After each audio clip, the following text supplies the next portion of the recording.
Ramadan geus deket euy. Berarti sakedeng deui urang bakal mudik ya. Nah ai maneh zaman wabah siga kieu masih nekat keneh dek mudik. Yeuh, virus corona teh teka deuleu. Jalma sehat jag-jag kuring ka siga maneh ge bisa wae mamawa eta virus. Lamun ayeuna ieu kabeh masyarakat nu sarehat walafiat marudik ka lembur atuh si virus corona teh milu mudik oge ka lembur. Nya kolot maneh, nya kolot urang, nya akinini, dulur-dulur urang kabeh di lembur nu tadina aman jaya jadi menang risiko infeksi ku eta virus. Paham? Siap, A.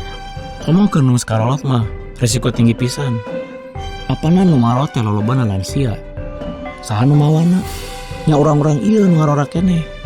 Saha nu jadi korban? Bisa indung, bisa bapa, bisa akinini urang, kabeh nu geus karolot. Tah eta matakna Kang Emil ngalarang urang kabeh marudik teh. Kulantaran nyaah ka kabeh masyarakat Jawa Barat. Sangkan wabah virus corona ieu tenyebar ka lembur-lembur urang sarerea. Paham? Siap, A. Bareto mah mudik teh bakat punya ahna urang ka kolot. Ayeuna mah tibalik. Lamun nyaah keneh ka kolot ulah mudik. Ieu waktuna rakyat Jawa Barat nempokeun deui rasa persatuan, rasa solidaritas sabilulungan. Lamun urang kabeh kompak teu mudik, insyaallah ieu wabah moal nyebar.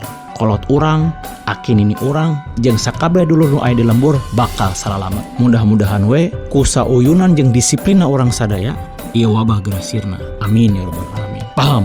Siap, A. Nah ai maneh suap siap wae tadi. Nya aning geus kudu ngomong naon atuh? Oh bener. Jadi kumaha masih ningkat keneh dek mudik? Siap, A. Maksudna siap moal mudik, A.